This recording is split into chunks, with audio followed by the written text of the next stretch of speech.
Top quality और consistent performance के लिए सिर्फ सिल्वर पंप्स। टॉप क्वालिटी और कंसिस्टेंट परफॉर्मेंस के लिए सिर्फ सिल्वर पंप्स, नाम याद रखना। माळेगाव सहकारी साखर कारखान्याचा उमेदवारी अर्ज माघारी घेण्याचा आज शेवटचा दिवस आहे। मात्र राष्ट्रवादी शरदचंद्र पवार पक्षाचे सर्व उमेदवार हे बारामतीतील राष्ट्रवादी पक्ष कार्यालयात जमले आहेत। आता सध्या ते वेट अँड वॉचच्या भूमिकेत आहेत। साहजिकच उपमुख्यमंत्री अजित पवार यांच्या नेतृत्वाखाली निळकंठेश्वर पॅनेल तर रंजन काका तावरे आणि चंद्रअण्णा तावरे यांच्या नेतृत्वाखाली सहकार बचाव शेतकरी पॅनेल निवडणूक लढवत आहे। एकंदरीतच अजून राष्ट्रवादी काँग्रेसचे शरदचंद्र पवार पक्षाचे अजून उमेदवारी डिक्लेअर झाले नाही। पॅनेल टाकायचा का नाही अजून नक्की झाले नाही, परंतु सर्व उमेदवार हे जे बारामतीतील राष्ट्रवादी कार्यालय आहे हे येथे जमलेले आहे। आज उमेदवारी अर्ज माघारी घेण्याचा एकंदरीत शेवटचा दिवस आहे। माळेगाव सहकारी साखर कारखान्यासाठी एकंदरीत 500 उमेदवारी अर्ज दाखल झालेले आहेत आणि एकंदरीत सद्यस्थितीत तरी उपमुख्यमंत्री अजित पवार यांच्या नेतृत्वाखाली एक पॅनेल आणि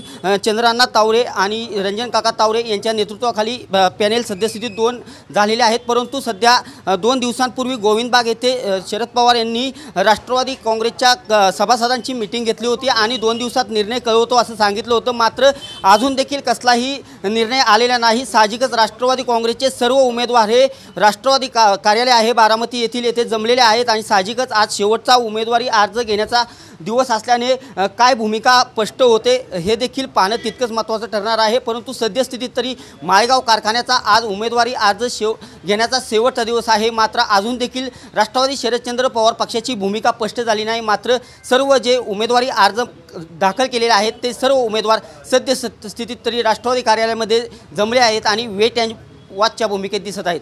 कॅमेरा पर्सन विशालसह मी दीपक कापरे, TV9 मराठी, बारामती।